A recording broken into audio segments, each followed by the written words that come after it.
Shout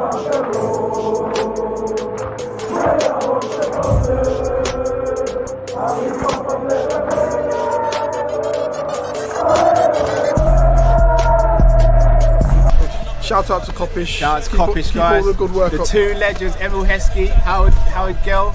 Can't get much better than that, guys. Yeah. You know what to do now. Like, comment, subscribe. I'm with legends, guys. Kop-Ish. Yes, people, welcome back. It is Team Kopish, and it is the preview for Liverpool versus Atalanta, or shall I say Atalanta versus Liverpool, the return leg of the Europa. Drift, as we know, Liverpool haven't been in great form. Welcome to the party as well, bro. Big up, big up. We're really bad form right now. Definitely, yeah. For the lateness. Apologies for late, people. My guts up, so I hear that. And also as well, people, make sure you like and you know what I mean, all that good stuff, and subscribe as well to Team Kopish as well. Please, people, it does help and support the channel. So big up to everyone that's watching. And I hope everyone's having a blessed morning, afternoon, or evening whenever you decide to watch this. People, we are back. It is the Europa League. We still have a game to play. It is Atalanta. They beat us 3-0 at Anfield. The chips are down right now. We lost Crystal Palace as well, 1-0. You get me? We're not in good form. Drift, we're going away now. They are 3-0 up. Is there any hope, or is this game already done in your eyes? I mean, big up to anyone who does truly believe that we might be able to pull this off.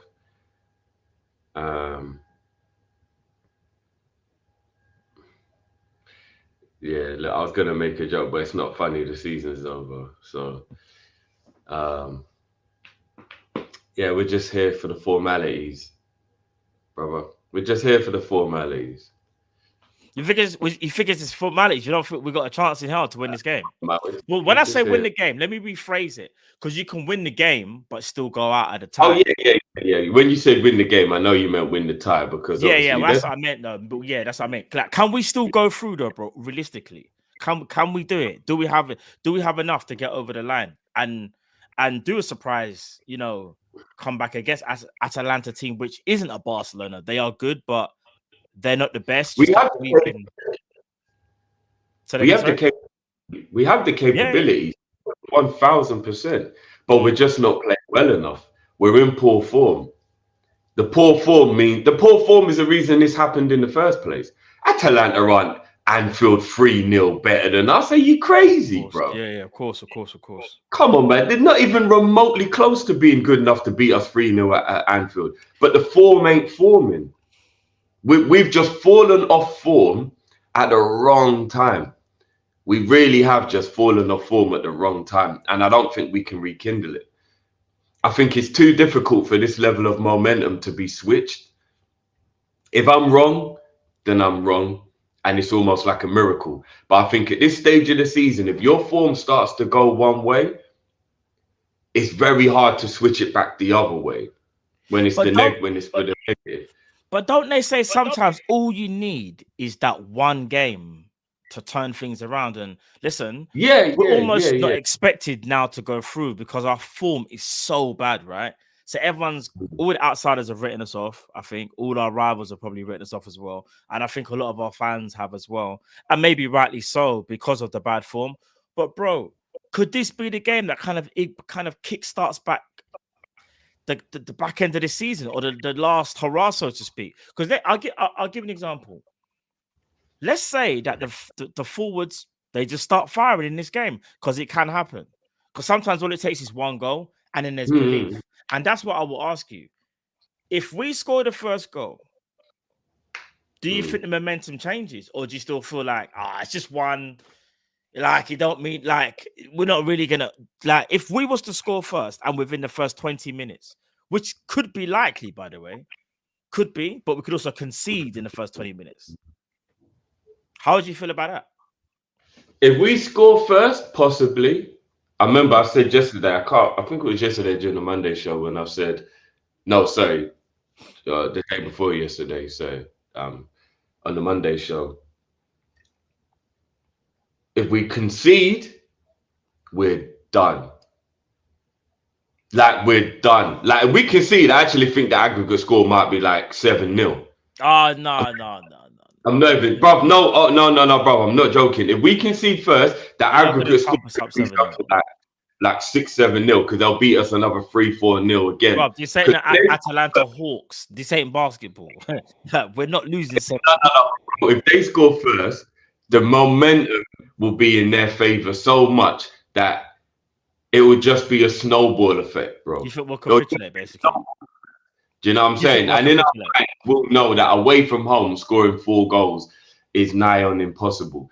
And there's not many teams in the world that come back from 4-0 down away from home. If it was at Anfield, it would be maybe still a little bit of hope, but not away from home. You can't be 4-0 down away from home and still think you're going to win the game. To me, that would constitute delusion. Like, there's belief and there's support, and then there's delusion. If we're, say it's like half an hour into the game and they score, and then we're 4-0 down with an hour to go, you're delusional if you think we're going to win the game. Delusional, bro. Like, straight up. But if we score first, yeah, we could plant a seed of doubt. This is one of the reasons why we proper messed up by not getting at least a goal at Anfield to just make the tie look a bit more respect. Like, when it was 3-0, even if we'd have just snuck a jammy goal at the end and made it 3-1, it would be like, oh, do you know what? That might be the shimmer of the comeback. That might be the... But I hear that. But yeah, no, I would be very, very, very shocked if we go down and we come back. But if we go 1-up, possibly. I mean, look, our forwards are capable of scoring a multitude of goals, which means all it needs is a jammy back post Nunes header that deflects off someone and goes in, and we're 1-0 up, 21 minutes on the clock, 70 minutes to play. Nunes might feel a bit better about himself, and then all of a sudden we're like, oh shit, and then everybody's like on it, and then next thing you know, Gakpo's doing a little nutmeg, pinging it out wide, bang, Salah at the back post, 2-0 just before half time, and you're like, yo, are you, man? We might be able to fucking do this, bro.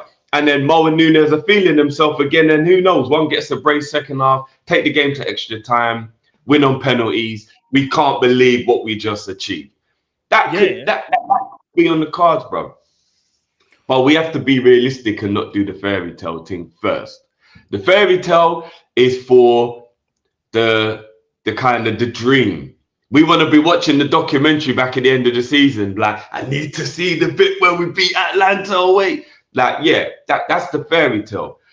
But let's talk about the reality. The reality and the realism of the situation is that we're in a bad way. Even be playing. Salah shouldn't even be playing. Diaz is playing the best out of the 4 players, but he isn't playing. He isn't being clinical. I think his outfield play has been quite brilliant, to be honest, at times carrying the forwards, but his actual end product still hasn't been good enough. Do you know what I'm saying? Gakpo is kind of finding a bit of form, which you could say hopefully is at the right time. He's been the only forward in the last few games that has seemed to have a little bit of something about him. And even though he's just back from injury, you would never put it past Jota to get a brace because he's Jota. So you would never put it past him to get a brace. But as I said, Mo and Nunes shouldn't even be playing based off their form. Honestly, they shouldn't even be playing. But we're gonna get into a team because I'll go. Yeah, and then it's starting to see the rest of the team. I see McAllister's dropped a few poor performances in the last few games. Endo has been stinking up the joint. Do you know, like our midfield in the last 2 games is like when you walk in the toilet and the person who's in there before didn't give you the 10-minute warning. That's what it's like, bro. You know them ones. Man, so this restaurant settings. Bro, nobody got the back from 35 to 45 minutes. Walk into the bathroom, you see someone walk out and you're just hoping they ain't done the most. But it's too late. You've already gone in there and realized can't come back out now. Belly's all going a bit funny. You're like, oh, I gotta go. Furthermore, it's been so bad. It's like when it's like when Craig got invited into the bathroom on Friday, and he's like, "No, wait, finish." He's like, "No, get in here." Oh man, no, don't give me a joke. All right, then. So with that being said, everyone knows the form is stinky. It's toilet water. Yeah. It is basically as things stand right now. We're not looking. It's not looking good, bro. However, we're Liverpool, and we are probably the weirdest team when it comes to supposedly being knocked out and somehow getting back up again. So, with that being said, bro, let's get into the starting lineup and what we think and how we can have a chance against Atalanta. All right, then. So, I've gone with Atalanta's team that they played against us in the first leg. They played on the weekend. They drew 2-2, if I'm not mistaken, and they had two changes. I think it was Holm at right back or Toloy at right back, and one of the other two was right midfield. So it was these two that played on the weekend, but I don't think they're going to play tomorrow. But I think they're going to go with the same formation, and this is what caused us problems. It was the 3-4-1-2. The reason why it caused us problems because it's a quite compact formation. Because when Atalanta want to and they want to make it really compact, all they do is turn into a back five. And they literally just bring everyone like this and make it freaking congested. And they basically say to Liverpool, you're going to have to go around the outside and whip crosses in, which they are comfortable dealing with. So I think that could be an issue, but it remains to be seen how we approach it and our game plan. So with that being said, Drift, let's go over our starting lineup. What we're saying for goalkeeper. There's only one person to do this, right? Yeah. And that has to be the one and only Alisson Becker. He will be back. His recovery was blessed. I'm not gonna lie, his first game back, he actually had to do way more than we thought he would. So I hope like everything was all right with his recovery and all that. Yeah, no, definitely. Where is have I missed out Becker? I can't see Alisson, We haven't had him in the team for so long that you probably forgot about him. Bro. Yeah, I'm looking at the screen thinking, wait a minute, I don't think Becker's there, bro. Right, he's actually not there. All right, let's make a quick change then. Still, didn't even realize, My bad.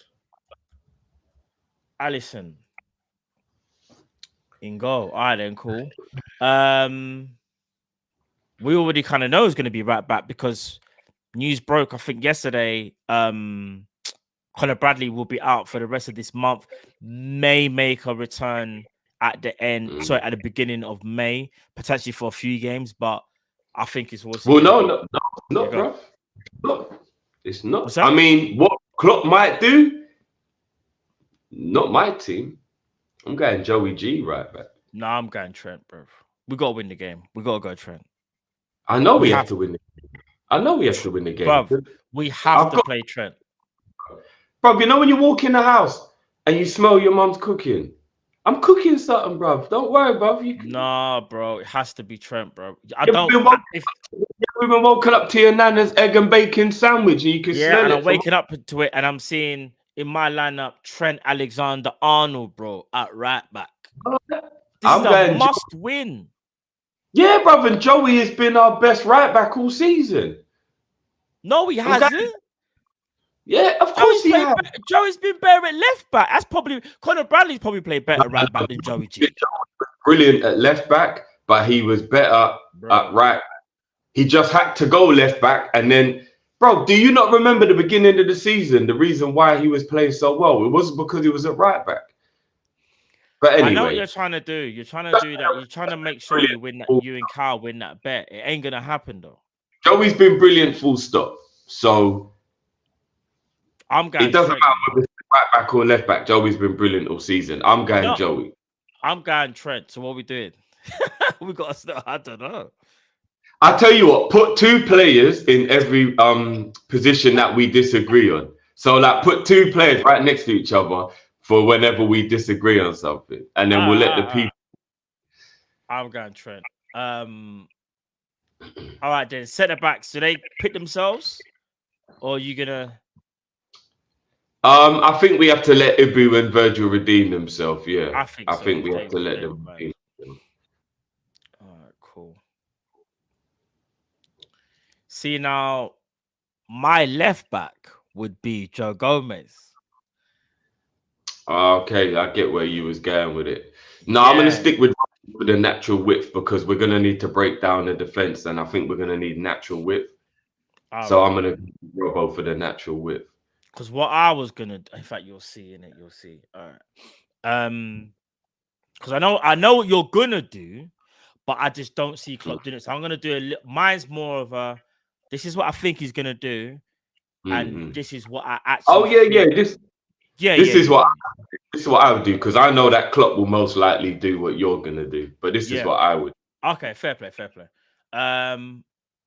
This is where it gets techie though. I'm gonna be real, bro. As things stand right now, I don't trust Endo in the 6. He doesn't look right, bro. I don't know if it's a case of he just been ran into the ground, whether he just at this time of the season he's just not as effective, and people have realized like how to kind of get around him, and his lateral movement isn't the greatest. He never has been, but do you want to know what it is? You're gone. Do you want to know what I think it is anyway? This is just me trying to make an educated guess. I think because the last 2 games we played in, especially the Atalanta game, but I saw Crystal Palace doing it a little bit as well. I don't think Endo's used to being marked. He's used to marking. And remember, they went man-to-man press on us. So even Endo himself was put under pressure. And he's not used to that, bro. He's used to being... You know what it is? Yeah. He's got good decision making. He's got good passing, but here's the difference. Like you said, that's a very, very good point. The problem with Endo is if you press him, he's not the quickest at turning. So like his movement isn't very quick and nimble. So you can press Endo. You see, if you press someone like Gravenberch, Gravenberch can drop a shoulder. Even McAllister has got a little bit of acceleration, just a little bit, that could just get him away. One little shit, and do you know what I mean? Endo's type of player where he needs a bit of space around him to go and do what he needs to do. That's a very, very valid point, and that's why I don't think Endo can play, bro. He can't. No, you know, Gus making a good point when he's saying that because obviously they were marking him for out the game. He didn't have any options. But some players are better than others, though, when they are being man marked. Yeah, that's my argument. One thing you can't do, Gus, but even if you don't have options, is be easily shrugged off the ball and lose it in very critical areas of the field. And I can recall in my brain 2 or 3 times just off the top of my head when Endo let an attack happen against the goal because he literally lost the ball right in the danger zone. He just got brushed off the ball, tackled, and then they were in on goal, and he ain't got the pace to be able to get back. And for me, that is a worry. Let him get his head right because he's out of form anyway. And then the way they were playing, he didn't enjoy it.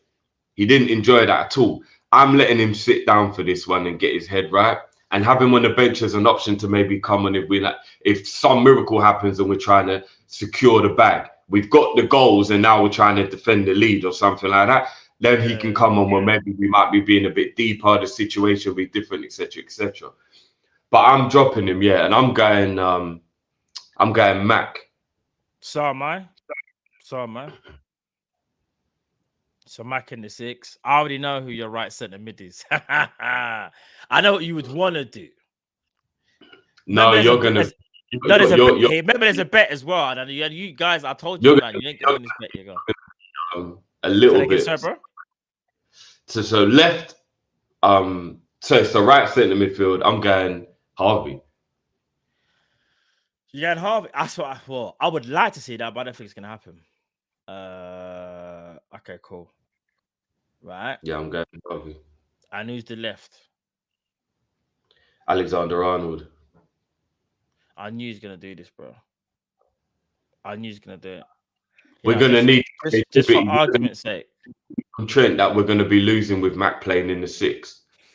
All right. So even though I like the idea, this is what me, you, and Kyle are arguing about on Monday. Yeah.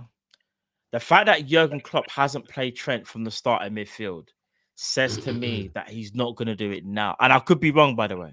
But that's why I was kind of hell-bent on saying I would love to see Trent in midfield, bro. I wish it was just actually a realistic thing.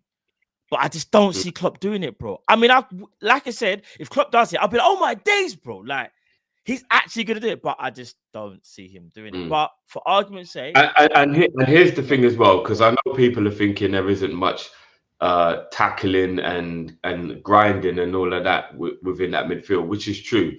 that is quite a lightweight midfield if you're looking at it from a defensive point of view. I get it. But I'll be honest with you guys. We're 3-0 down. What we thinking about defending for? If they score a fourth, it is what it is. But what we thinking about defending for? But you still got to defend. If not, because like you said, if we concede that first goal. Thinking of this has to be an offensive team. And then it is what it is. You've got to go for it, bro. If you're 3-0 down, you have to go for it. You can't do a wait for the last 20 minutes and see what happens, bro. You got to set the precedent from the beginning. You have to set the tone of the game. You have to knock the confidence out of them. You have to quiet the crowd. And you have to do everything to make them believe, whoa, hold on a minute. What's happening here? You have to go for the jugular. You have to put that. You have to put your foot on their neck. If we go at the game in a defensive point of view, and then hope we can catch them here and there. The way they play man to man, the advantage, the home crowd, all of that. We won't be able to get 3 goals trying to play that way. Honestly, it might sound stupid, but you just got to go for it, bro. We're 3-0 down. I understand that, but you can't be too. I don't even think it's going all out because I think Trent has defensive capabilities, being that he is a bloody right back normally anyway. McAllister can perform well defensively, and Elliott is a pressing monster. Now, can I make one change? They're not tacklers, but they're still defensively within a system that you might need from them. All right, this is what I'm saying. You, bro. You see what you were saying about the whole being able to hold on to the ball, being good at dealing with being pressed one-on-one because he's got the drop of the shoulder, he's got the ability to hold the ball. I'm very tempted to drop Elliott and play Gravenberch because we're going to need a player who can look after the ball well. So I'm very tempted. I know people are going to go, nah, if he ain't been playing nowhere near well enough. But you know what? He's still good enough, and you've got to give people a chance sometimes. I'm tempted to play Gravenberch, bro, and just tell him to keep retaining that ball and recycling it. That's all you need to keep doing, bro. Retaining the ball, recycle it, retain it, recycle it. This is what I would tweak in your system. I would take Harvey Elliott out. I'll put Trent right CM, and believe it or not, even though he was shocking and had a shocking miss, I will play Jones.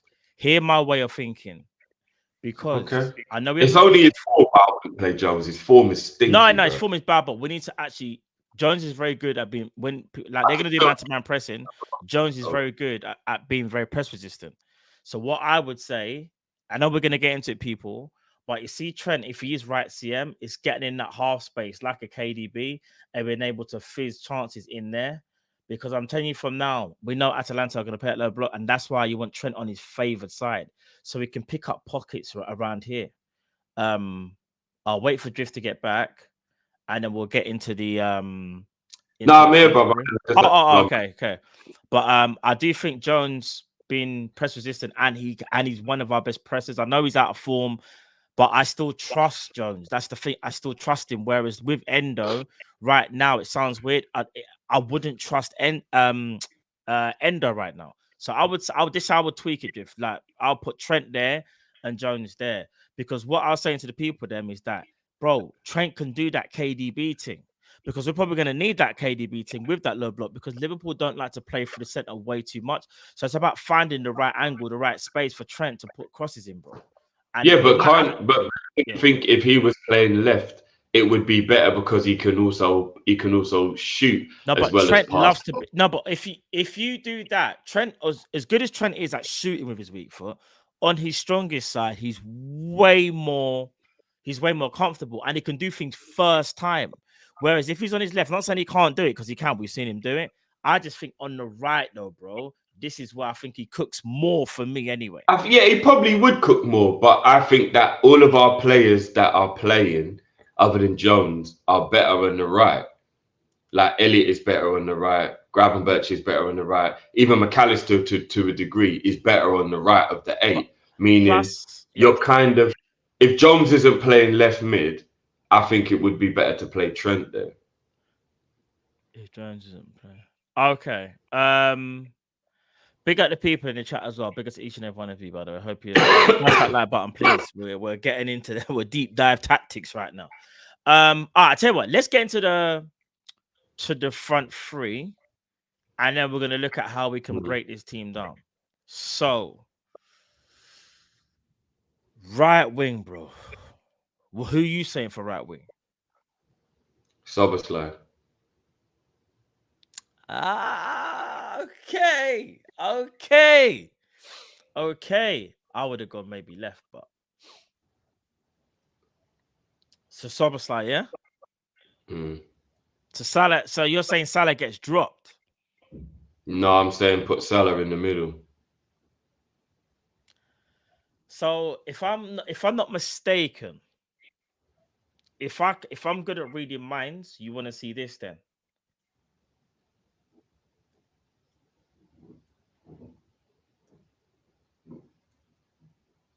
No, Gakpo. You want Cody?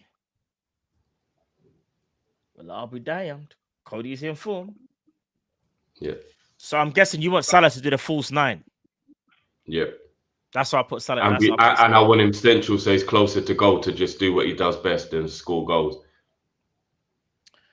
So you're basically, what you're saying is Sobo. Obviously, Sobo is one of Sobo's best assets is driving the ball, so Sobo can give us width. Salah, you want him centrally, being that false 9. Gakpo will be Gakpo, where we can cut inside. Jones in between the lines. Trent, where do you want Trent? Because this is where I think Trent can really hurt Atalanta. Well, I would have had Trent on Jones's side. That's the difference. But let's say we go with him playing there, then obviously I want him to be slipping passes through the lanes for Szoboszlai and Gakpo to be able to run onto, and I want him creating, drawing people away from Salah to give Salah some space centrally. So if he makes those runs into areas like where you have him now, he draws attention away from people. That gives space to Jones and Salah, who can be more central at that time, because they'll realize the risk that he has. Because if you don't close him down, he'll shoot. And so you have to close him down. That will open up space for other players. What I would change if it was me, if I'm being honest. All right. I hear your way of thinking. I was thinking of playing Sobo left, and then I thought, you know what? I've just got to rip off the band-aid. Drop out Sobo, bring in Jota. And I know we're not good. Some people might not like this, but I still think Jota through the middle and Salah there. The only reason I'm saying that is because let's say Joe Gomez was to invert, which I don't think he will, but we've seen it before actually, where Joe Gomez actually inverts and this becomes a back 3. Yeah, Joe Gomez can basically we can do the 4 as Liverpool like to do the 4. Yeah. Jota for me is the best at finding space in behind. His movement, bro, is elite. And what it does mean is, yes, Salah might not be coming inside as much because Trent will be in here, but Salah's creativity, regardless, if we can get Salah in one-on-one situations where he's not 2-on-1, this is where Trent can draw the attention away. Because if Trent can draw the attention away, that gives Salah a little bit more room to go either side, bro. I just think that because we're in a pickle, I feel like Jota has to play. Like Jota's the one, and because Sobo is the one, like you said, is the most out of form player. Even though Jota hasn't been amazing since he's come back, I still trust Jota, and we need to finish. And I know people will say, "Why are you playing Salah?" But Salah's still Salah. Was that said again? Sorry. It's not that I don't trust Jota. I don't think he's ready to start. I don't think he's fit. I don't think he's ready to start. That's the reason why I didn't have him in my first 11. I don't think he's fit enough to start. I think he starts this game. Well, if we want to win this game, he has to start. Yeah, but if we want to realistically think there is anything left to win in the Premier League, we can't just rush him back and then he gets an injury and then he's out again. But you can still start a game and play 60 minutes, which I think he will be able to do. Remember, it wasn't a muscle injury. It was a knee injury. If it was muscular, I'd agree with you. But because it was a knee injury, I would say I think Jota could probably give us 60. And then when they do, but ligament injuries are still worrying, though. Do you know what I mean? You still got to be careful with a ligament injury. I hear that because Jota's movement will keep. Here's the thing: we're not going to have a lot of space because when they do the low block here, they are literally going to be like this. We're hardly going to find any space, bro, any space whatsoever. And it's about movement off the ball. Jones, very good under pressure, keeping the ball. Jota, best movement in terms of in the front line. Gakpo has actually shown that he can cross the ball pretty decently as well, actually. And I know Salah has been off it. I hear the people he has been off it. But this is a big, big game where it's almost like saying it's now or never, Salah. If you want to stay at Liverpool, because it's a big conversation here. If you want to stay at Liverpool and you want to prove to everyone that you haven't lost it and you can still produce, this is the time to shine. Whereas someone like Sobo, as much as I rate Sobo, I don't think he's at that crossroads yet. He's still got another season under new manager. Whereas for Salah, it's very different. Salah's coming off the back of an injury. Some people are questioning whether he's still the same. I still think he is, but it remains to be seen. And this is the time for me for Salah. I don't know. I feel like Salah has to play, bro. But Nunez, on the other hand, can be the impact off the bench. Can be if we were 1 or 2-0 up and create even more havoc. And maybe you do take off a Jota and bring on a Nunez again. Do you get what I'm saying? Yeah. Obviously, he would be my option off the bench, Nunez. I'd bring Danz as well, if I'm being honest with you. I genuinely would bring Danz is here, bro. I think that it could be a miracle night for another youngster. With like say it's 2-0, we need that third goal. Bring him on. You just never know, bro. And they won't know anything about Danz either, which will be good. Because we studied all of our other players, but they won't know anything about Danz, so that'll be harder for them to mark him. Yeah, I hear that. But I don't know. No, hopefully you're right, and Jota is fit enough to give us time because he would be the best option. But I don't think he's fit enough to start. And I would probably think he'd get maybe the last 10, 20 minutes rather than get in the first hour or whatever. I could be wrong, but I definitely think though, as much as Diaz has been playing really well, definitely got to start. He does. Yeah. Put it like this, I hear the whole Salah talk and how Salah's been out of form and Salah's not playing well. I get it, yeah. However, this is the time, bro. Because I'll be real, we could play a Harvey Elliott, we could play a Sobo, but in a big game like this, you want your killers. And even though Salah hasn't been a killer as of late, he hasn't been. Surely the fan base hasn't given up on him, as if to say like, right, he's just not good enough anymore. Because surely people aren't saying that, right? We're not there, are we? Are you there, Drift, with that? Are you there with Salah? Because I'm not. No, I hope not. I mean, his form is absolutely... his form is absolutely stinky. But I think it's best if we get him as close as possible to goal while he's off form. He'll put the ball in the back of the net if he's off form. And that's the reason why we play central. And you're almost switching the diamond around in the triangle, say. So where we normally play with the triangle, where we have the tip of the triangle is facing closest to the goal, we're just flipping it around, and now it will be like that. And then you got Gakpo and Szoboszlai in my system that'll be making the runs into the box to get on the end of stuff to try and get the goals. So creativity. Do you know what I mean? That's because the reason why I want to play Szoboszlai, even though he probably should never ever see. You're saying this basically. Kinda. Yeah, and then you see the lines that Salah can pass the ball through for them to use their pace and their power to be able to run onto.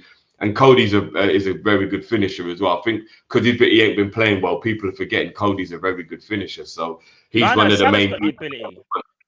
I would want that pose. Yeah, do you get what I mean? Those kind of runs from the out wide, and that would be what I would, and Szoboszlai's pace and power on the wing. That's the only place I think we can utilize him in this poor form he's in, is out wide on the right. Just use your pace and power, bro. Get past players and get the ball into the box. So you make runs into the box and cut the ball back.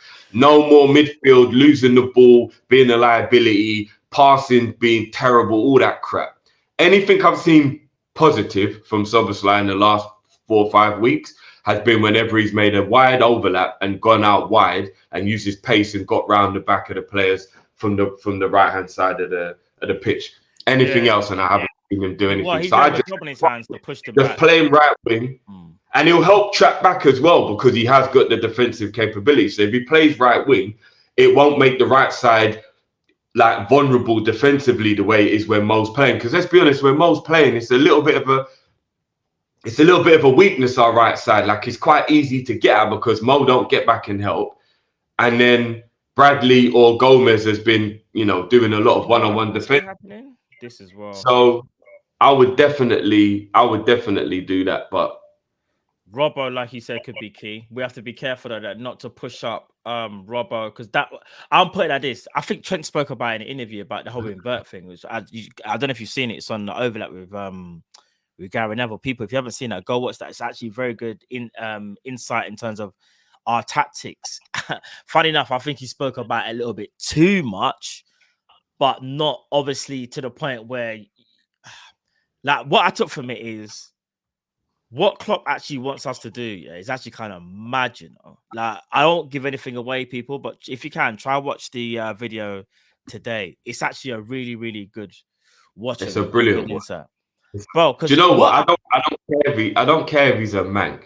Gary Neville does excellent work on Sky. Oh yeah, of course, because he's got a good footballing knowledge, though. His knowledge of football is actually serious. He does an excellent job with the shows that he creates and the podcast that he does or whatever. I remember when I thought to myself, Gary Neville being a pundit would be the worst thing in the world when I first heard the news, because of how manky he is and how much we hated him as a player and all that. But like, I can't lie, even though he might be biased when he's commentating on Man United games, I got to be honest and say I would if it was a Liverpool match. Like, if I'm a commentator and it's Liverpool playing, I'll try my hardest, but I'm not going to be able to hide it. Yeah. But like, I think Gary Neville gives a very unbiased, brilliant overview outside of match day. Like, I think he does anyway, because when you've got that much affiliation with Man United, to be as unbiased as he is, I got to rate it. So yeah, it was bun him all day, every day when he was a player, but as a pundit, I got to rate him still. I have to rate him. You know what I mean? No, and he obviously gave high praise for Trent, because he was talking about the way how what Trent can do. He was like, I've only seen you, like Kevin De Bruyne. I think he's mentioned someone else, but like, from when, remember, he just sees Trent not even as a right back. He just sees Trent as an amazing footballer, because that's what Trent is. I think, if we're being honest, if there's one thing I would say about Jurgen Klopp, not in a bad way, but I would say the first step was introducing Trent into the team, allowing Trent to be Trent. But then I think the evolution of Trent is so apparent to all of us, but not as apparent to Klopp. And if there's one thing I will say, is that when his new manager does arrive, whoever it is, I really does hope that he starts to experiment more with Trent actually starting from midfield and not just inverting. Because I do think there is a place for him to learn this role and just get better at it and understand it to the point where he is that right CM, because his qualities, just like, he's the only person in our team that even with this low block, whoever this person is, let's just say it's Gomez there or whatever, yeah. Trent is the only person in our team that can play a ball, no word of a lie, literally there. And Salah's running onto it. And it'll be perfectly timed. He'll curve it round both these players. And you're thinking, what? There's only a few people that can play it in the league. And he's one of them. And even though it might be spammish at times, this is a game where we could really utilize some of that passing that he has. The passing range is crazy. So just quickly, bro, you never said Szoboszlai was better than Odegaard, did you? No? When did I say that? I don't know. She's saying is Szoboszlai still better than Odegaard, Matt? I don't remember you saying it. When did I say Szoboszlai is better than Odegaard? I don't know. But big up for the super. Is Szoboszlai? I don't even remember saying that at all. Connoisseur's got a good point here that McAllister can also do the role that you're saying about Trent. So we do have more than just Trent in the squad who is capable of playing those passes and. So again, we got more. You said. Yeah, you see, like when you said like Trent's the only one in our team capable of doing what you just displayed. I think McAllister could do that as well. If I'm being honest, I do think McAllister's capable of that as well. Yeah, but he's the only other person though. Thiago would have been the other person. No, but I'm saying I just think we do have two. I think that I've got. Yeah, that's true. That is true. Yeah, I did forget about The crazy thing is, I remember because on Monday's show we was going back and forth a lot. I remember Big up Naldo. Naldo says, look how many blue bodies are jammed on the tactics board. We're effed. That's real, bro. That's what they're gonna do. It's gonna be compact, bro. But it's funny because when Cal asked me how do I think we play, it kind of put a smile on my face when I was listening to Trent talk in the interview, and he pretty much said what I said. I know I hadn't even seen that the interview weren't even out then or whatever, so everyone knows that I weren't like copying or whatever. What was the specific thing that you remember I said we invert into the midfield to create a 4 to overload the midfield to get more control of the game, and then we use the passing lanes to create whenever we see a possibility to slip the ball through for one of the forward players. And it's pretty much what Trent described when he was talking about the way we play. So I remember that's because that's how I said. What did Cal say? I'm confused because I think he slightly disagreed with how I said I think we play and what the tactics are made up. Because I said that the way we play is to overload the midfield and to create passing lanes. Yeah, because everyone's used to, I will say, yeah, I know. You know what I'm saying? And I think everybody was, I think Cal was like, I don't think that's how we play. Is that fair enough if you interpret it different? Fair. But during the interview, Trent himself even said, Klopp said 4 have to be in midfield at all times. At all times. Like we overload the midfield and we wait for the passing lines for the forwards. And we've been creating so many chances. It does work. The forwards just ain't been eating. Think about it. If all of our forwards had even have taken one of the chances out of 20 they had, we would have won our last 3 games. I understand that, but defensive. Do you know what it is? What Trent is saying, I already knew in terms of what Liverpool always want to do is outnumber the opponent like this. He did say a lot. Trent did say a lot. I think he said too much. The problem is, you can do the box. What he was saying is because with Klopp leaving soon, we won't be playing that way for long anyway. And I don't think it's something you can stop tactically. I just think it's something that in game, if your players can read the situation as it's happening, then they'll do well to stop. Like what he was saying wasn't a tactic that I believe you can just stop with your tactics, because it's all about reading the moment and being spontaneous. You can't train for spontaneity. You can't. So even though people can go, oh, okay, so he's saying do this, he also said it's not just me.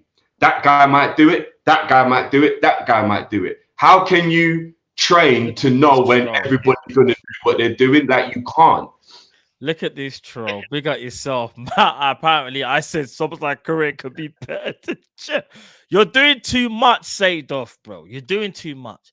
You see, when you say stuff like that, that's when the people will just be like, yeah, we're just gonna stop listening to you, bro.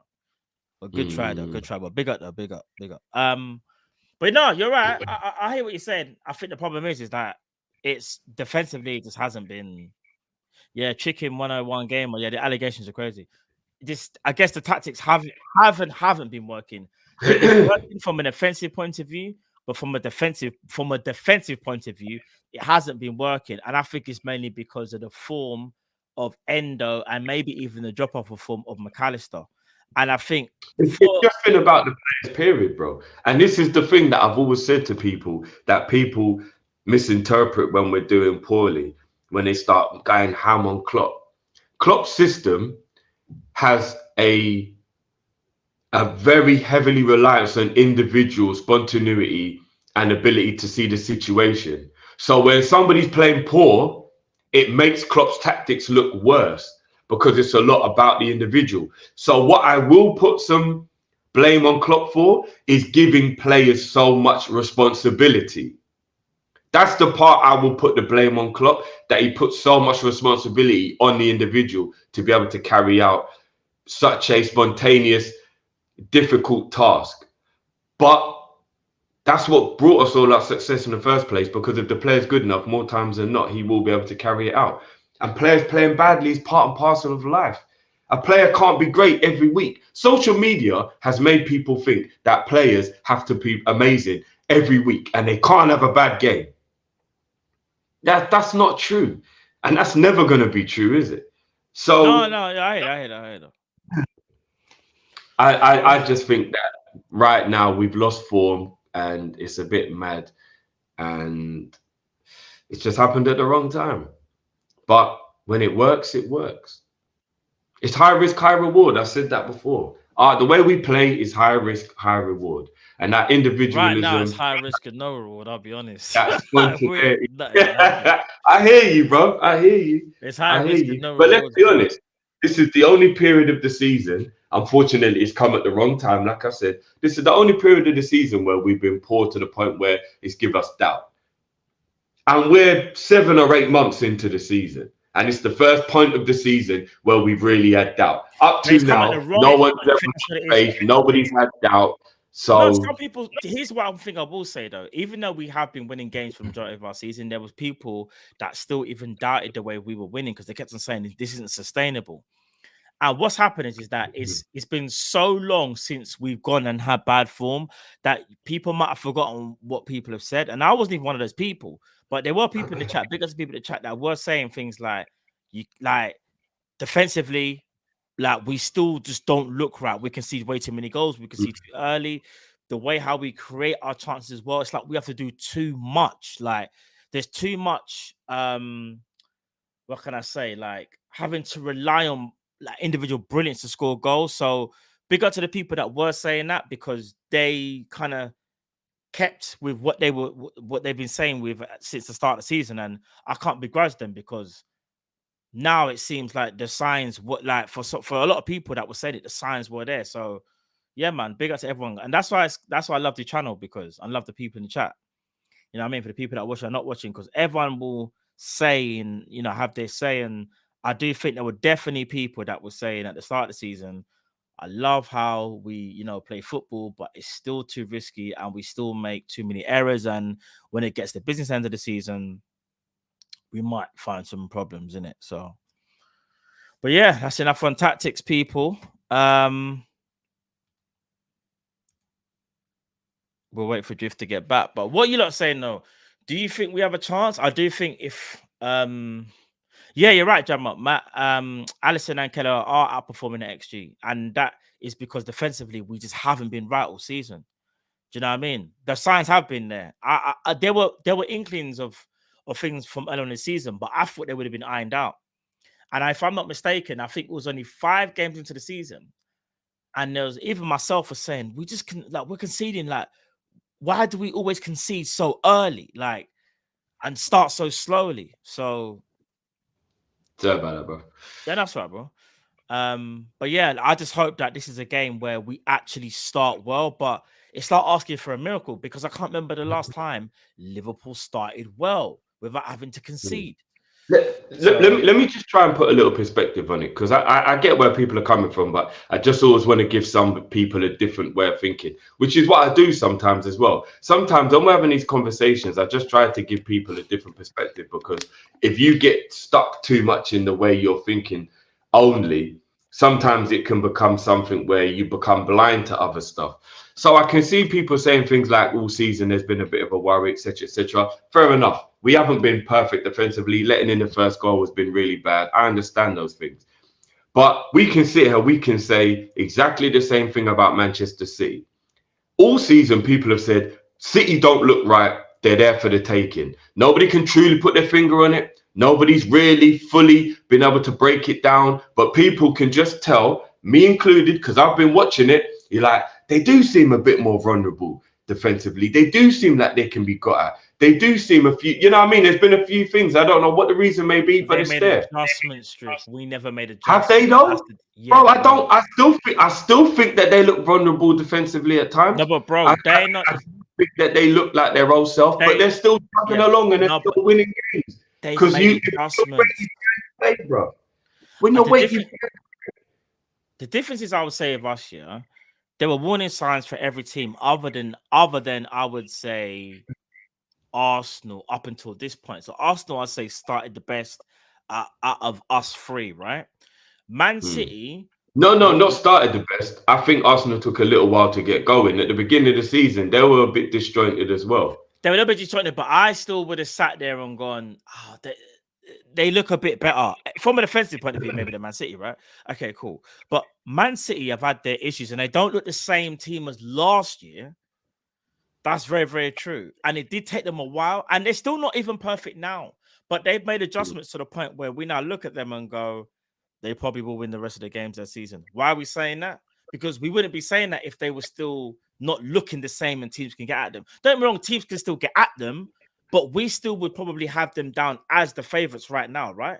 No, but that's because of their and the fact that we're saying, even though we think they haven't looked right, they're still in position. Well, imagine their main striker was their kind of so-called X factor because he was finishing nearly everything last season. He hasn't really been finishing everything this season. Dropped off a bit. In fact, he's probably dropped off dramatically, but they're still finding a way to win games. And even like Foden has stepped up massively. So maybe you could say individual brilliance has peaked for them at the right time for certain players. Rodri, Foden, I was 100% individual brilliance. Why they to keep 100%. However, what was their last game? I think it was Luton, innit? And I guess it's only Luton, right? But Luton at home. I know, but we didn't. We drew. I mean, that was away actually, innit? We drew away to Luton, innit? And then Arsenal got a last-minute victory away to Luton. But I know Luton. But the way I know Luton scored, but the way they kept the ball, the way they just kept pressure on Luton, it was just, it was the wrong game for them to be given more confidence. And I just think I don't see them looking back now. That's what I'm trying to say. I don't see. You look at Man City this season, and you look at Man City last season, and you think to yourself, bro, last season's Man City wouldn't have conceded 3 goals at the Bernabeu like that. Do you know what I mean? No, this season they did. They even though they were good attacking wise, they looked very vulnerable against Real Madrid, which is why it's not even a formality they'll win tonight. Because even though the home advantage will count, you're like, you know what? They still look vulnerable at the back though. Like, hear this. Remember I said to you on the phone, I was like, I think Real Madrid are gonna go through. I believe Real Madrid are gonna go through, but I didn't realize, Drew, there's no Tchouaméni. There's no Tchouaméni. He got suspended. Yeah, as soon as I thought, boy, how they gonna go? I'm not gonna lie to you. If Tchouaméni plays, Madrid go through. That is how important Tchouaméni is. Without Tchouaméni, but you don't think they can just play Camavinga in the Tchouaméni role? No, what it is, I think Madrid can still go through. Don't get twisted. They've got players on a counter that can hurt them. That it can hurt. Vinicius, Rodrigo, Bellingham on a counter can hurt them, and Valverde, of course they can. But Tchouaméni is the guy that can. They've had injury problems all this season, Real Madrid, and they've played Tchouaméni at centre back, and he hasn't been amazing, but he's done a very, very good job for someone who doesn't normally play centre back. I think Tchouaméni has been discussed. For me, he's just too sick. I wish we got him, but yeah, I think Madrid still might do it though. But if Tchouaméni was starting, I'm saying I'm putting money down that Madrid are going through. Right now, I'd say I'm going 55-45 for Madrid to beat. I think the only way Man City go out is if Modric does an absolute throwback from about 10 years ago. Because Modric can run the game. I don't know if he's got the energy left at his age, but if he can give Real Madrid one more hurrah and tonight just put on an absolute mark. You're doubting Madrid. People forgetting who Madrid are, It's so wild. Imagine the swashbuckling Man City that were all conquering, went to the Bernabeu, and Madrid didn't even play well. Madrid actually didn't even play well, and they still couldn't beat Madrid. I'm just saying. Think about it like that. It's gonna, and you know what? Shameless plug tonight, Drifty TV, watch along. No, I was teeing you up, bro. That was a tee up. I was waiting for you. I was going to write something in a private chat, like, bro, I'm teeing you up. Let's go. Let's go, guys. Bro. Make sure you join us tonight for the rival watch along only on Drifty TV. We'll be there. We will be there. Fun. We will both games be there. Drift, innit? Both we're gonna watch along for kind of both games simultaneously, innit? Yeah. We're gonna do the double watch along, so it's gonna be fun, man. It's gonna be fun. The people are calling for you as well, bro. They're saying we better be. I'll be there. I've actually got someone in my family, it's their birthday. However, I still think I'll be able to be there in some capacity, people. So I should still be there. I don't. It'll be fun.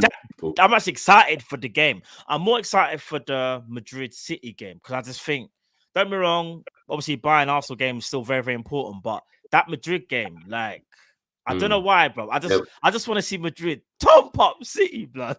It's gonna be a dual screen thing. It's gonna be good, man. So yeah. Make sure for that, people. But yeah, back to our game, Atalanta. Yeah.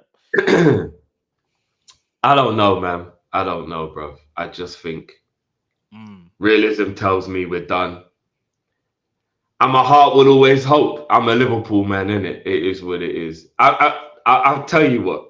Only thing that's been said here, that's a fact, is if any team can do it, it's us. Oh, 100% it's us. That's the only thing that's a fact out of all the things that we've said today. In a European night, when the chips are down like to this level, if anybody can do it, it's us. Agreed. But agreed. I'm just getting ready for the summertime now. I think unless Brighton take points off of City and all of a sudden give me hope out of nowhere, I think we're done in both. But you keep chugging along and then you just figure out, what going on at the end. Indeed. Right, we'll read out these two supers and then we'll do the score prediction. AMD, big at yourself, bro. He says we are due to brock a team. All those chances missed will be buried in a game. Hopefully that game is Atalanta. Big up you, man. Smash up the lights. Oh yeah, big up official AMD speaks. He's right though. We are due to mash up some. What's funny for AMD just said there. Chances. It's myself last night. It's so ironic. I was thinking this last night when I was trying to figure out how we possibly resurrect the season while we still have the possibility. Arsenal went on a 2-game losing streak, just like we have. Both games are like, they shouldn't have lost either of those games. How on earth? Both games created abundance of chances. And then after 2 games, granted, they did have a break, but after those 2 games, they dusted themselves off. And then they started to give teams licks, bruv. 6-1, 5-0. Like, they started to just beat up teams, bruv. And they've been still on that run up. They just lost the other day, we're being honest. So I'm hoping we just took our 2 losses we shouldn't have. Had bare chances, never dropped points in those games. And now we're about to do what Arsenal did and start unleashing, licking 5-6 goals past these teams. So let's hope. The only difference is that they went to Dubai and started to do some very suspicious behavior. But other than that, that was what happened. You know what I mean? So let's just hope. Indeed, bro. And from Sammy, big up Sammy, says, guys, would you take an L on Thursday if it meant we were guaranteed to win the final 6 games of the season? No, only because we could win all 6 games and still not win the league. Yes, I was gonna say, yeah. If it was guaranteed we win the league, 100%. But you can't guarantee that, Sammy. So unfortunately, not. Mohammed says somebody needs to get Klopp. Yeah, nearly read that out. Pause. Yo. People are actually thinking that Arsenal should be tested for some substances. Because I'm not gonna lie, they did come back like they were possessed. I don't know how a trip to Dubai just all of a sudden gave them superpowers, but. I don't know. Maybe they went to the same restaurant that Canelo went to. John Conway. You're cheeky for that one, bro. I rate Canelo, but still, bro. Come on. Like that whole John Conway says, big up Matt and Drifty, Atalanta 0, Liverpool 4. Big up yourself, John, man. Big up. Bro, I'll be real. I hope you're right, John. I really do. We'll concede as well. I think we concede. But yeah. All right, Drift, score predictions, bro. What are you saying? Man said no, Diddy. What are you saying? Big up, even man like Shannon is saying no, Diddy. Yeah, no, bro. big bro, boy it's podcast. it's a real thing. It's a real thing. No Diddy's a real thing, bro. No, but I'm not gonna lie, bro.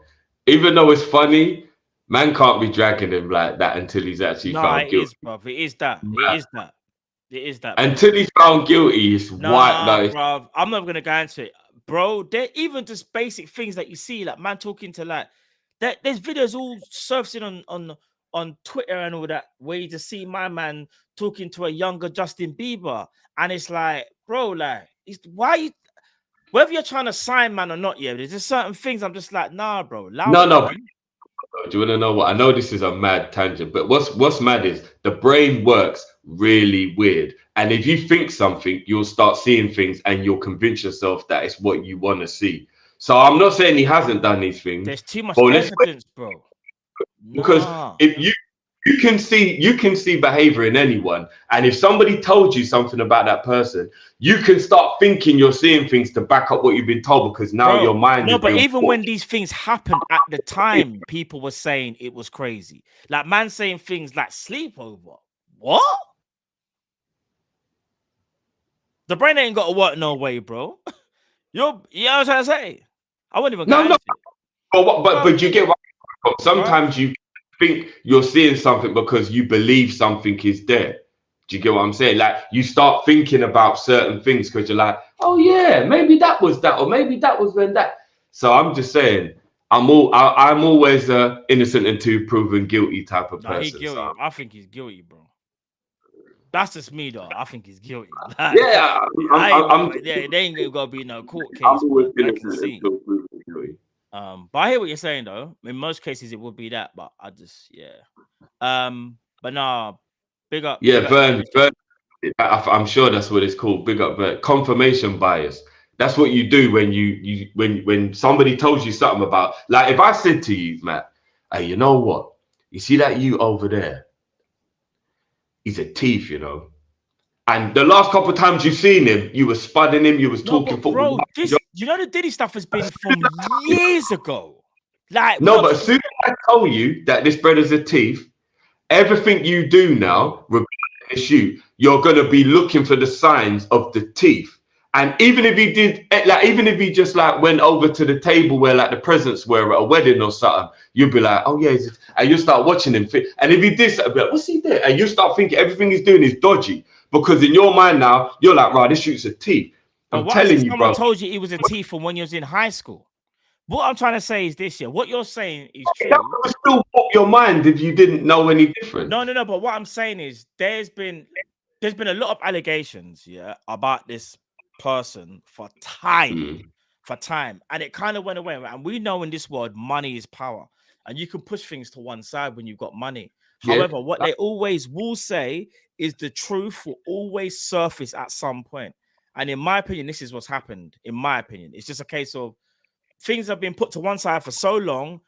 There's only going to be a certain amount of time before things do actually surface, innit? It's like if you have the deepest, darkest secret or whatever, you might think you can keep that secret forever, but there will be that one day where that secret will come out, Paul. Yeah. You get what I'm saying? It always happens. It's called life. It's called 100%. That's the way. But I'm still always innocent until proven guilty. No, I hear what you're saying. I don't like people until I know. I mean, I don't like judging people anyway, but I definitely need to know it's the truth before I start. So yeah, I'm just saying. I hear that. And regardless of whatever he's done, his aftershave is still one of the best aftershaves I've ever smelt. So it is what it is. I can't rock with Diddy. No Diddy. I can't rock with Diddy. No Diddy, bruv. That's what I'm just calling it. No Diddy. Whatever, bruv. That's so true, actually. Have you seen this new thing about this Nickelodeon thing that's now what was it? I think even Discovery. There's this new documentary about some of the kids shows and like how some of the people. And let me not even go into it. Because it's a mad thing. It's actually a mad thing. This is the wrong show to even talk about it, but yeah, it's mad. But big up everyone in the chat. Sorry, we kind of got sidetracked, but yeah, as you can see, the Diddy no Diddy thing is mad still. It's mad. But big up everybody. Score predictions. What are we saying?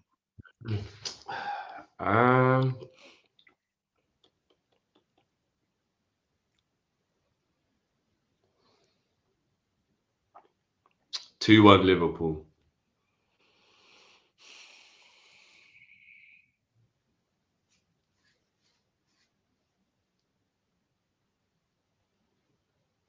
I'm going 3-0 Liverpool to take it into extra time.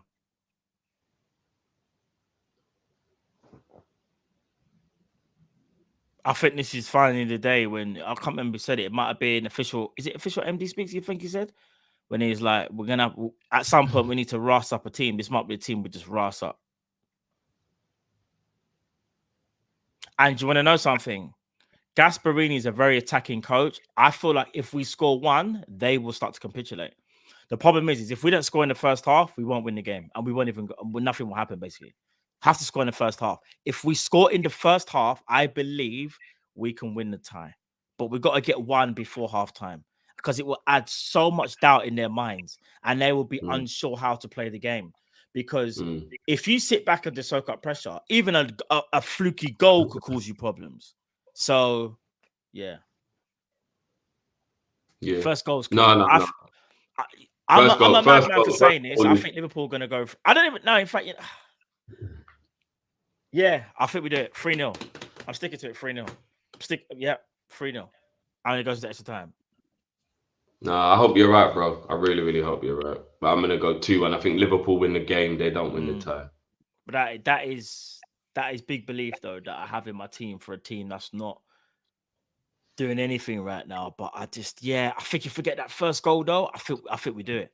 That first goal, though, if we don't, like I said, if we don't score first drift, I'll be the first one to say on stream, we ain't winning. We can't win it now.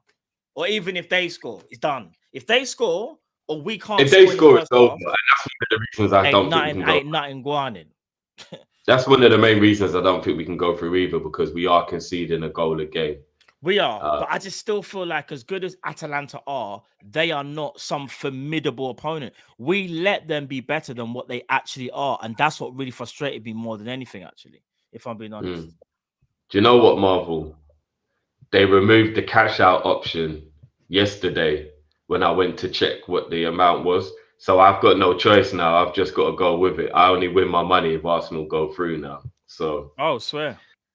Yeah, they removed. I don't know why. They don't normally remove the cash out until maybe an hour or two before the kickoff. But for some reason, they removed it yesterday. So yeah, I can't cash out. So the only way I get paid is if Arsenal go through. So, which I believe I'm going to get paid, because my predictions for tonight are both English clubs progress. Whoa, interesting. Whoa, boy. So, there you go, people. And I also throw a spanner in the works, but then we're going to leave, because I just want to leave the people to simmer on this, and we'll talk about it next time they see us. I've changed my mind about who I want Liverpool's next manager to be. Okay. Don't say anything. I want Liverpool's next manager to be Unai Emery.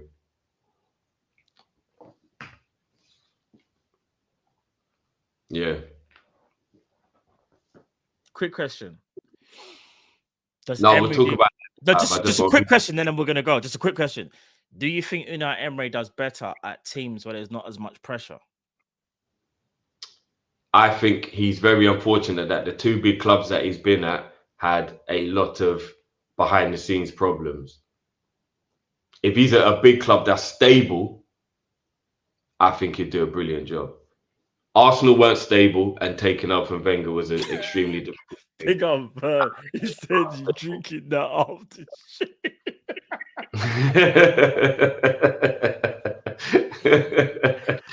Bro, I'm going to be real. It's up. Everybody has their opinion. I think Emery is a brilliant manager, and absolutely, I always have. But I thought about it, and I was like, why are we looking past this guy? Like, honestly, we're looking at other managers who haven't achieved even half of what he's done, and we're just looking past him like he's not a brilliant manager. He's an absolute brilliant manager, and at a stable club where he'd get to work with someone like Edwards, who would give him players that he actually wanted. Remember, Arsenal didn't give him all the players he wanted either. So he had a vision, and they didn't really help him with his vision. We always know that's a recipe for disaster, where you don't fully back the manager to give him the players he wants for his thingy. All I'm saying is, Unai Emery has proved it at the big club, bro. But you know what? We'll talk about it.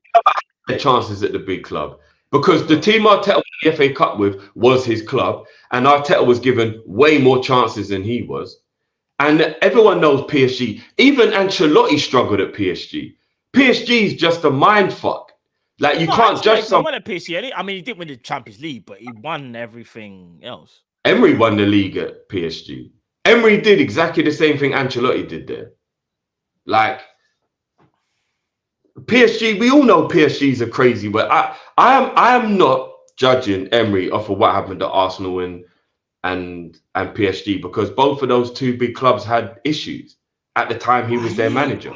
I'm just trying to find some information on Emery. Hold on. I think he's a brilliant manager. I really do. So for me, I would take Emery over Amorim or De Zerbi or any of the people who we've been linked with. And I'm not saying that those guys can't do a good job, but I've looked at the lowest possibility of failure, and I think Emery would bring the lowest possibility of failure. But I know we'd never go for Emery, so I don't think that it would ever be. I just don't think we should even look at Emery. But I hear what you're saying, though. I hear what you're saying. He says, guys, quick predictions for the UEFA Champions League tonight. I'm going with. I'm going with Bayern and Real Madrid. Call me a madman. Oh, sorry. Bayern have got no Kingsley Coman. No, they got no. Arsenal. Sorry, Arsenal. I just remembered the injuries. It'll be Arsenal now. Arsenal and Real Madrid. Arsenal and Madrid, in my opinion. Have you seen the players Bayern have got missing? No chance they're winning. That's the only. Bro, Bayern had their players fit, and as bad as they are, in a weird way, I think they would beat Bayern. Ash, we need to be bad boys tomorrow. 4-0, no Didi. Oh man. And Jamrock says Drifty switched up long time ago on Amorim. Jamrock, what's this fake narrative, these lies you're spilling? No, I said I wanted Amorim, if not Alonso. Louder false, louder fake news. No, but bro, you said you wanted what's the guy's name? Mancini.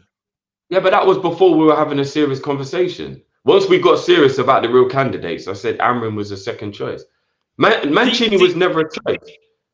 That was just my opinion on what a brilliant manager he is. And I've always thought to myself for the last, say, year or two, but if Klopp ever left, who do I think has the cojones to take over and is a winner? And Mancini is the one. But obviously, once you get to the time of the realism, Mancini isn't even an option. So, but you think, but no. So, but I don't know. I don't know how Emery's gonna. Emery can't. I don't know. Emery is a bad boy manager. Emery is a bad boy manager. I think he's a good manager. No, he's not a bad boy manager. I think he's good. No, he's a bad boy. I'm telling you, Emery's a bad boy. Everybody does their hardest to look at the downfall of someone when judging them, rather than looking at the upturn. And I ask you this, Matt, yeah? Is Conte a bad manager? Conte ain't the one, right? I don't think he's that anymore. He's good. He's still good manager. He's not a bad manager. The only reason you and many other people think that, whether they know it or not, is because he failed at Tottenham. Before Conte went to Tottenham, everybody had nothing but, right, this man's a winner in their mind. And one failure at Tottenham, and all of a sudden people are acting like Conte ain't that guy no more. You see how weird football works, bro? How can Conte not be the guy because of one failed Tottenham experiment? I think with Conte, though, it's more about, like, Conte's a good manager for the right team. But he's not an elite manager, though. He's a good defensive manager. Conte's good. Elite manager. I agree with you that he does need to go to the right team. I agree with that. But 100% he's an elite manager. But 100% he's an elite manager, bro. Hear me out. We've said this on numerous streams. We said there's 3 elite managers: Klopp, Pep, and Ancelotti. We've kind of said the others are all good. They're very good. But I can't put Conte in that same breadth as the other 3. I can't, bro. In that sense, you're right. but he's still in a bracket that is just below. Yeah, but like, he is below. Just below. Simeone's below. Because Simeone's there as well. No. I think you could arguably say Simeone could go in the bracket with Pep, Klopp, and Ancelotti. I think it's arguable he could go in. But I don't think he's. You know what it is. I think it's arguable he could go. I don't know, bro. I don't know. We won titles. I hear that. Atletico. I hear you, bro. I hear you. No, he also just got buddied up by Dortmund. I hear you, though. The thing is, I think he's sick, but I just don't know whether he's elite. There's a difference, though. The same thing could be said for Hansi Flick, but Hansi Flick I think he's cold, but he's not elite. That's what I said. All these other managers like Conte, Hansi Flick, I think they're all great managers, but they're not elites. I think there's only 3 elite managers, and one. Maybe that argument you're right on. I'll agree with you on that, but at the same time, I still think people are absolutely sleeping on Conte now just because of one failed Tottenham experiment. Do you know how we would have taken? But he's manager. And this is what Nagelsmann, but he's the pillar talking man. Though that's the only. Remember, I said this. I said Nagelsmann. I said he's cold, but he's the pillar talking thing. But you know, what's so crazy, which is starting to make me think: was that even a thing? He's going back to Bayern because I think it's yesterday. Yeah, Fabrizio said it yesterday. Like he's the number 1 candidate, and he's very, very close to going back to Bayern. Big at the chat as well. For reminding me. So imagine this. So he was the pillar talking brother, but now they're taking him. That's what makes me think there must be more to it then. Or no, but I think they've changed a lot of their backroom staff since he left. Because remember, they've done like a rebrand of the thing. They got rid of is it Oliver Kahn and someone else, I think. Yeah, there was a few people that left. Yeah. But no, Nagelsmann just as a coach, not a manager, as a coach. I think he's a coach. Yeah, that's what I'm saying. But he's a coach though. I don't like his it's weird, isn't it? I don't like his maybe not his personality, but as a coach, like the way he can coach a team is very good though. He's very good. But you get my point though, right? Yeah. I get your point. People like to do the hipster thing, jump on the hype train, and forget about people who have been there and done it because of one failed experiment. And for me, Nagelsmann and Conte are perfect examples of top quality managers, and everybody's mind is now tainted by failed projects. Like all the stuff they did before means nothing. And I find that kind of saying, what have you done for me lately? No, did he? Football works that way. So all I'm saying is, you see Emery, everybody has that same feeling, in my opinion, about Emery. They're tainted by Arsenal and PSG failures, and they're making that be the barometer of how they judge the man, when everything else in his career is amazing. I think what it is with Unai Emery, let's because remember, let's say Aston Villa do get 4th year and they make it to the Champions League. That is an absolute amazing achievement. And he probably goes into one of the managers of the year.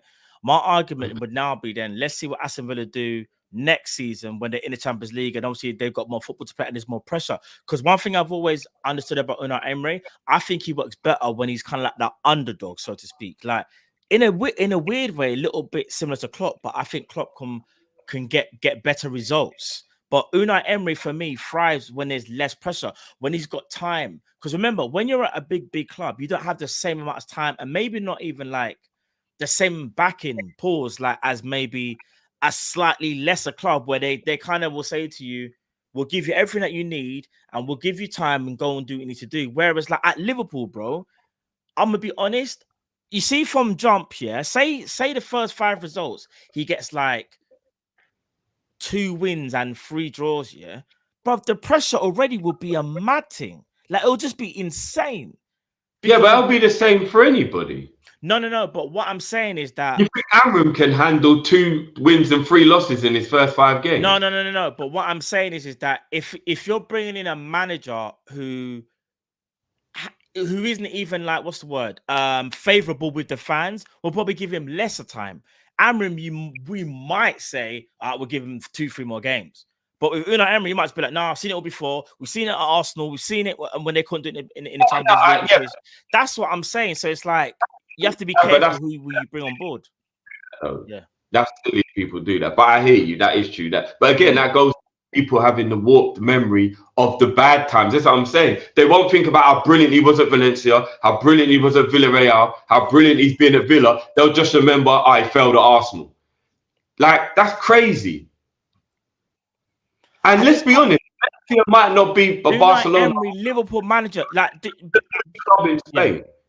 I still believe being Valencia manager does carry a certain level of weight, and he carried it extremely well. Valencia ain't no, you know. No, when in Villarreal, or was it? He was at both, bro. Yeah, I was gonna say he done more Villarreal. That's when he won the Europas. I'm sure he won one of his Europas with Valencia. No, didn't he win 2 with Villarreal and 1 with Valencia? I thought he done. Oh, Sevilla. Sorry, yeah, my bad, sir. Sevilla. Big up, gossiper for Sevilla. Sevilla. Yeah, Sevilla.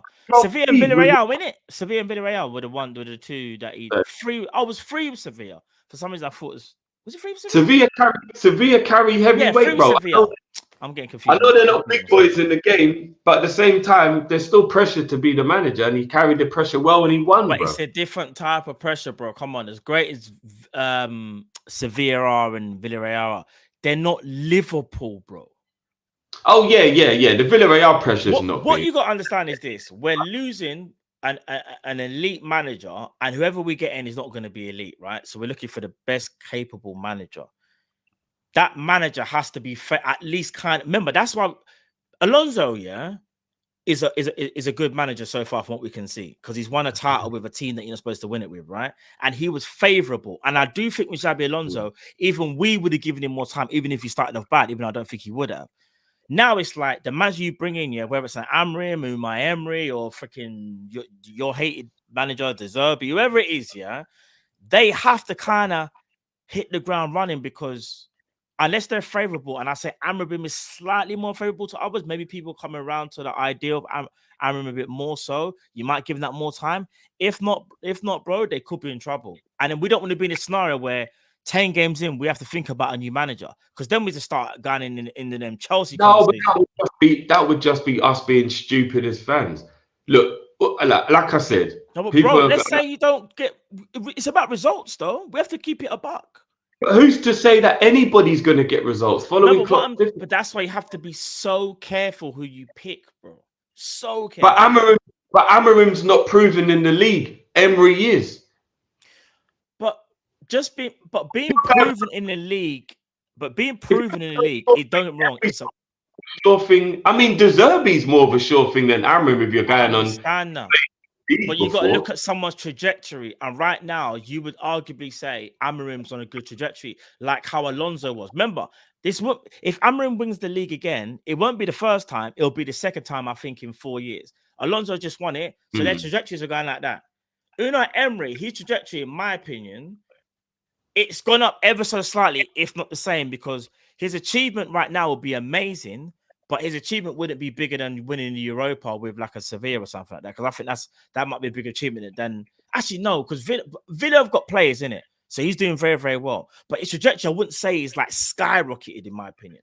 Yeah, but trajectories can drop like a roller coaster, bro. No, I understand that, but you're trying to get a manager whose trajectory is on the up, though, aren't you? Because you want them to keep going. You want them to reach another level with your club, Liverpool. Yeah, but you could also get a manager who's so proven and his trajectory has always been stable. Like if you look at Emery's career and take his career's just been very stable, bro. Obviously, it's gone like that, but it's been very.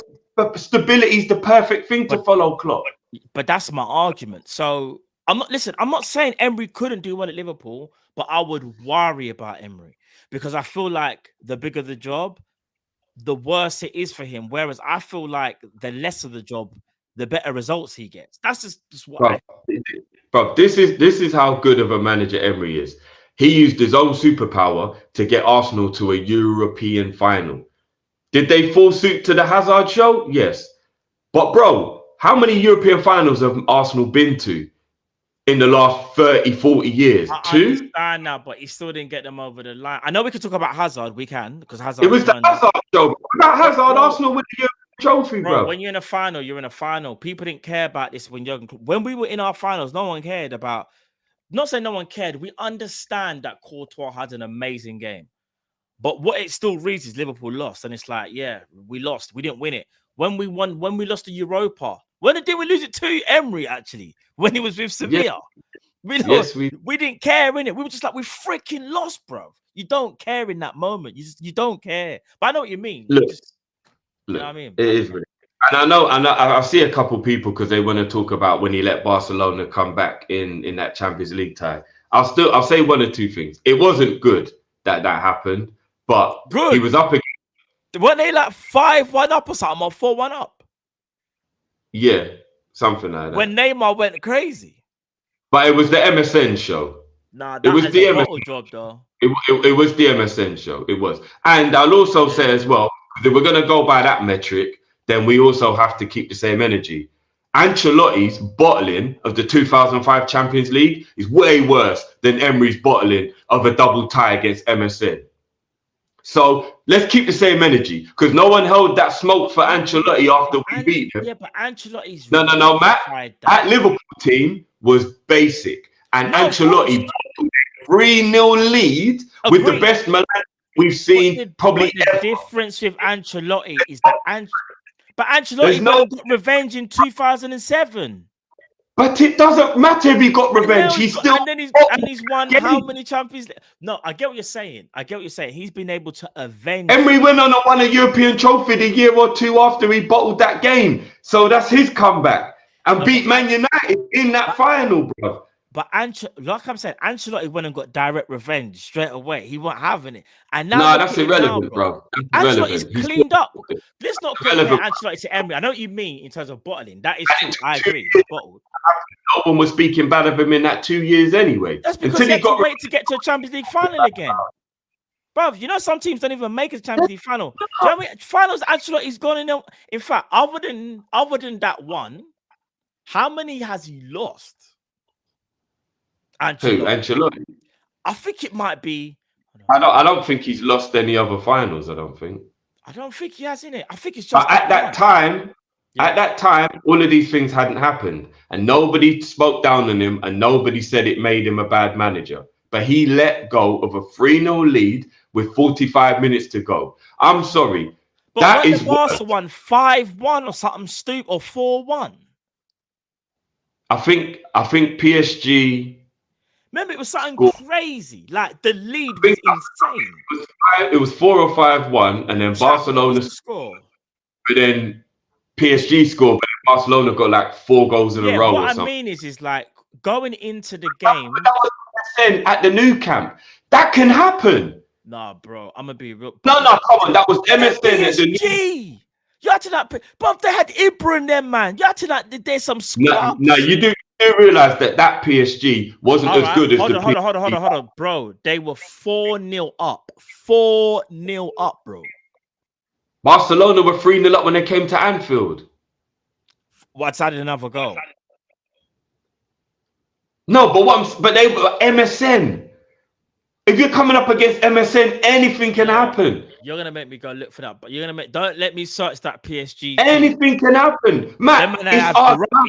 Neymar. That's one of the greatest single champion performances from an individual. Neymar was on smoke in that game, bro. Can you remember the year it was? What? It was like 2015, maybe 2017, maybe somewhere around there. What year was it, people? Was it like 2017, maybe? When was MSN in its peak form? Like 2017, something like that.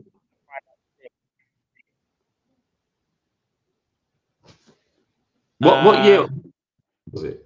Was it 2019? No, it can't have been 2019, bro. Can't have been. No, it can't have been. We won the Champions League then. Of course. What am I chatting? I'm chatting nonsense. It must have been like 2015 to 2018, somewhere in there. Barcelona versus. What was it? The 6-1. Yeah, and 6-5 on aggregate, isn't it? It was 2017. There you go, yeah. Bruv, Barca won 6-1. Do you remember the Neymar show? Go and watch that game back. Neymar was on. Neymar, one of my favorite players ever. 6-1 drift. Ancelotti bought they were 4-0 up. I'm sorry, that is bonkers. Hold on. Anyway, Barcelona, yeah, 6-1 to PSG. Yeah, I'm gonna find the lineup. You're gonna make me do this, Drift. I'm sorry, bro, but we can't. Can I say the lineup? Actually, you want to know something? It was obviously they had some good players, but it couldn't talk to Barca. All right, I'm gonna be real. You might slightly be onto something because they didn't have no Ibrahimovic, and I thought Ibra was still there for some reason. Cavani was leading the line. Cavani was, yeah. So imagine the team: Kevin Trapp in goal. They are Thiago Silva, Marquinhos at centre backs. that's solid. No Diddy. That's solid. Meunier right back. Young then though. What's that? Sorry. Marquinhos was young then. He was a baby. He was like, but Marquinhos was still good enough. No, but I'm saying he was really young though back then. Like he was really still young. A bad man. But remember Lucas Moura in his heyday? Let's not sleep on Lucas Moura. PSG was very, very good. Yeah. You have Verratti, Rabiot, Matuidi as the three. I'm not gonna lie to you. That three is good. It's a decent three. But this is where it gets techie though. Draxler was like hit and miss. Draxler's dead, bro. And then Cavani up front. They had Di Maria on the bench, Kimpembe, Pastore, Ben Arfa. I'm gonna be real. Come on, let's be honest. These are okay ballers. They weren't well beaters or nothing like that. No. You're right. What I'm saying is, even though Barcelona had the superior team, to go and lose in that manner is wild. Remember, you took a 4-0 lead, yeah, and then to lose 6-1. It is. But a lot of people forget Barcelona scored 3 goals in the last 15 minutes of that game. You know when the snowball effect is just happening I know. Bro, Neymar, I remember when Neymar just took over. You know what I mean? The world was crumbling around them. Like the new captain, it was a madness. That's one of those things where you just can't explain it. But look. There you go. People, listen, we went on a mad tangent. And last comment, Jamrock says 30 minutes into the Alonso Stain stream. Check. So Jamrock's trying to say he said something regarding the changing the mind. I think he was saying about the manager. But the Stain stream was me saying I don't want anybody other than Alonso because I got caught up in the Alonso hype. So I'm going on a sabbatical. Yes, I did say that. Everybody knows that. But that doesn't take away from the fact that Amorim was still the person I wanted more than anyone outside of Alonso. This is weird, Jamrock. This is a bit of a weird obsession with me not thinking or you preferring Amorim or what. I don't even get the point of this at this point. But remember MSN Messenger. Imran, you know. You're a joker. I was about to read that one out, but still though, you might say to draw a big gallon from that. MSN Messenger, you know. Man, that is so old school. Big up. But now, people, listen. Love for the love as always. We'll be back tomorrow for the Liverpool game, obviously versus Atalanta away from home. Hopefully we get the win. And not only that, catch us on Drifty TV later on today for the Champions League draws. Champions League yeah, man. Matches, Arsenal versus Bayern versus Arsenal, shall I say, and Man City versus Real Madrid. But yeah, people, it's going to be interesting these next couple of days. A lot of football is going to be played. Obviously, we're the most important team that we should worry about, but I just still want to see what's going to happen later on today regarding the other teams. But yeah, man, big up to everybody. And yeah, love for the love, people. We'll see you again tomorrow. Take it easy. Big up. Peace.